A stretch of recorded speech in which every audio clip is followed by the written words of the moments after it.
صرف ایک منٹ. آپ نے اکثر دیکھا ہوگا کہ جن نعمتوں سے ہم لوگ محروم ہیں کسی وجہ سے، ہمیں اس کا کتنا قلق رہتا ہے. ہم ہمیشہ ہی اس کے لیے دعائیں کرتے ہیں، بلکہ دعائیں بھی ہماری شکوہ اللہ سے خاکم بداہن مجھ کو کی سطح تک پہنچ جاتی ہیں.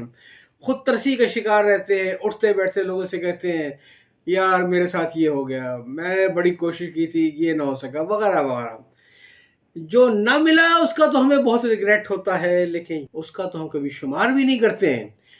وہ جو نعمتیں اللہ تعالیٰ نے ہمیں دے رکھی ہیں، اگر اس پر کبھی ہماری نظر پڑ جائے تو ہم اپنی کمی کو بھول جائیں گے کہ جو ہمارے پاس چیزیں نہیں ہیں. ذرا آپ معاشرے میں اپنے ارد گرد دیکھیے کہ وہ لوگ کہ جو کسی وجہ سے گردے کی بیماری کے شکار ہو چکے ہیں، کس طریقے سے ڈائلسس کے سہارے اپنی زندگی گزار رہے ہیں، حالانکہ وہ کوئی علاج نہیں ہے.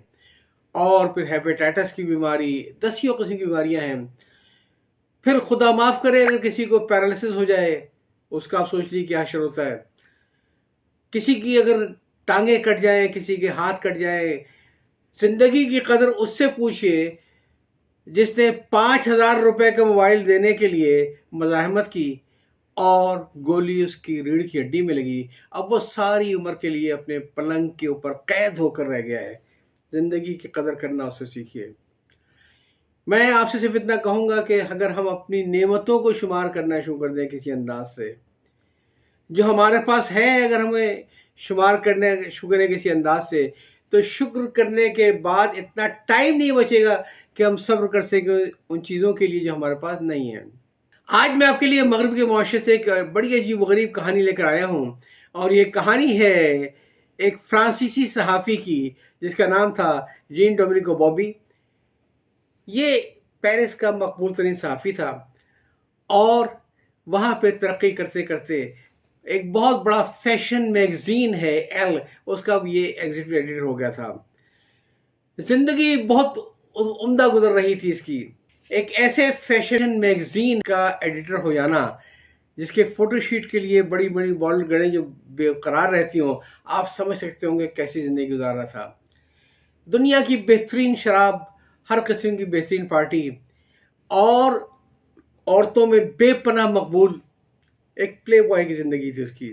پھر ایک دن اچانک ایسا ہوا کہ اسے فالج کا دورہ پڑ گیا، اور فالج بھی اس کا جو تھا وہ لاکڈ ان سنڈروم تھا. 3 ہفتہ بے ہوشی کے بعد جب وہ ہوش میں آیا تو اسے معلوم یہ ہوا کہ اس کے پورے جسم کے کوئی بھی اعصاب کام نہیں کر رہے ہیں. نہ وہ ہاتھ ہلا سکتا ہے، نہ وہ پیر ہلا سکتا ہے، کچھ بھی نہیں کر سکتا. وہ ایک زندہ لاش بن چکا تھا اس لاکڈ ان سنڈروم میں. اور اس کا سب سے بڑا المیہ یہ ہوتا ہے کہ انسان کا دماغ پوری طریقے سے بیدار ہوتا ہے، ہر چیز سنتا ہے، وہ ہر چیز دیکھتا ہے وہ، لیکن وہ اپنی کانی انگلی کو بھی حرکت نہیں دے سکتا ہے. اس کے پاس وہ طاقت نہیں ہوتی ہے. کوئی زندگی کی نعمتیں اس آدمی سے پوچھے تو ایسا آدمی جو کہ پارٹیوں کی جان ہوا کرتا تھا، جس کی ہر شام کسی نئی پارٹی میں نئے خوبصورت چہروں سے ہوتی تھی، اچانک زندہ لاش بن کے اس طریقے سے بستر کے اوپر قید ہو گیا کہ اسے کوئی بھی جسم کا حصہ اپنی حرکت نہیں دے سکتا تھا. اب یہاں سے کہانی میں ایک ٹوسٹ آتا ہے، اور ٹوسٹ یہ آتا ہے کہ اس دن ایک دوست جو اس کی تیمارداری کے لیے ساتھ بیٹھا تھا، تو اس کو محسوس یہ ہوا کہ صرف بائیں آنکھ کی پلک میں یہ حرکت دے سکتا ہے ارادتی طور پہ، یعنی اشارے کے ساتھ. اس نے کہا اس سے کہ کیا تمہیں میری آواز آ رہی ہے؟ اگر میری آواز آ رہی ہے تو اپنی بائیں پلک کو ایک بار جھپکو. اس نے فوری طور پہ ایک بار جھپک دیا اس کو. پھر اس نے کچھ اور باتیں اس سے کی کہ اگر اس کا جواب ہاں میں ہے تو ایک بار پلک جھپک دو، اگر نہ میں ہے تو 2 دفعہ پلک جھپک دو. اس نے ایسا ہی کیا.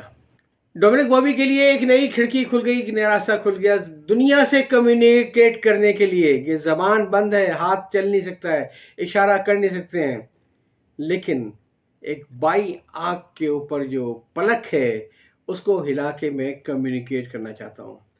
جو اللہ کی نعمت اس کے پاس موجود تھی بائیں آنکھ کی پلک کو ہلانے کی، آپ کو پتہ ہے اس نے کیا کیا؟ اس نے ایک تاریخ رقم کر دی. ہوا یوں کہ اس کو پہلے تو ایک ایسے اسپیچ تھراپسٹ کے پاس لے آیا گیا جو بنیادی طور پہ ایکسپرٹ تھا الفابیٹس آف سائلنس کی، کہ خاموشی کے حروف تہجی کیا ہوتے ہیں۔ پھر اس نے اس کو ایک ایسی تختی بنا کے دی جس میں فرانسیسی زبان کے تمام حروف تہجی اس ترتیب سے نہیں جس ترتیب سے لکھے آتے ہیں، بلکہ اس ترتیب سے جس میں اس کا زیادہ استعمال ہوا ہے، وہ بنائی گئی اور کافی عرصہ مشق کرائی گئی کہ ایک آدمی فرض کریں کہ ای کے لیٹر پہ ہاتھ رکھ کے پوچھتا تھا ای، تو اگر وہ صحیح ہے تو ایک آنکھ جھپکتا تھا، اور اگر اس نے ٹی پہ رکھ کے کہا تو اس نے 2 آنکھیں جھپک دی، اس کا مطلب نہیں۔ یہاں سے کہانی شروع ہوتی ہے۔ پھر بابی نے عزم کیا کہ اب میں ایک ناول لکھوں گا۔ ایک اس کے ٹرانسکرپٹ کریٹر کو رکھا گیا اور کرتے یہ تھے کہ اس کے سامنے وہی تختی دکھائی جاتی تھی اور اس سے اگلا الفابیٹ پوچھا جاتا تھا، اور وہ اپنے مطلوبہ الفابیٹ کے اوپر اپنی بائیں پتلی کو ایک بار بند کرتا تھا۔ اس طریقے سے آہستہ آہستہ آہستہ اس کی وہ کہانی مکمل ہونی شروع ہوئی۔ یہ کہانی، یہ ناول لکھنے کے لیے جس کا نام تھا diving bell and the butterfly فلائی، اس نے ڈکٹیشن نہیں دی، اس نے ہاتھ سے کچھ نہیں لکھا، اس نے 2 لاکھ مرتبہ اپنی بائیں پلک جھپکا کر اس کا ٹرانسکرپٹ تیار کروایا، اور پھر جو ناول تیار ہوا، اچھا یہ ناول صحیح معنوں میں اس کے احساسات کی غمازی کرتا تھا۔ اس کا یہ ناول ایک ایسے ڈائیور کے بارے میں تھا جو ڈائیونگ بیل بنیادی طور پہ ایک آئینی کٹہرا سا ہوتا ہے جس کے اندر لوگوں کو سمندر میں اتارا جاتا ہے اور پھر ڈائیور نکل کے باہر اپنا کام کرتے ہیں۔ تو اس کے وہ محسوسات کے بارے میں تھا۔ اس نے محسوس یہ کیا کہ ڈائیونگ بیل کے ذریعے اسے سمندر کی تہہ میں اتار دیا گیا ہے، لیکن اس کا اپنا پرانا ڈائیونگ سوٹ جو ہے وہ اس طریقے سے پھنس گیا ہے اس ڈائیونگ بیل کے اندر کہ اب وہ ہل نہیں سکتا اپنی جگہ سے، وہ پھنس کے رہ گیا ہے۔ اس نے جو ایک ہیلمٹ پہنا ہے اپنے سر کے اوپر، اس میں آڑ میں ایک چھوٹا سا سوراخ ہے، بس وہی اس کا بیرونی دنیا سے رابطہ ہے۔ یہ اپنی کیفیات کو بیان کر رہا ہے۔ تو وہ جو اس کو آنکھ سے نظر آ رہا ہے وہ اس کی بیرونی دنیا سے واحد رابطہ ہے، اور اس میں تصور میں دیکھتا ہے تو ہر طرف اندھیرا ہی اندھیرا ہے۔ پھر اس کے تصور میں آتا ہے کہ ایک تتلی ہے جو اس کی روح ہے، وہ ایک لاوے سے جدوجہد کر کے نکلتی ہے اور آزاد ہوا میں تیرنا شروع کر دیتی ہے۔ پیغام وہی دیتا ہے کہ جسم اگر قید بھی ہو جائے حالات کی وجہ سے تو روح جو تتلی کی وجہ سے آزاد ہوتی ہے۔ کیا کمال اس نے کیا اس ناول نے! پہلے یہ فرانس کے اندر اس کو بیسٹ سیلر کا ایوارڈ ملا، دنیا کے کئی زبانوں میں اس کا ترجمہ ہوا، یہاں تک کہ فارسی زبان میں اس کتاب کا ترجمہ ہوا زندہ درگور کے نام سے۔ یہ ایک ہمت کا پیغام تھا جو ہمیں یہ بتاتا ہے کہ اسے تو اللہ پہ بھروسہ نہیں تھا، اسے روز آخرت پہ بھروسہ نہیں تھا۔ مجھے اللہ پہ بھی بھروسہ ہے اور مجھے روز آخرت پہ بھروسہ ہے۔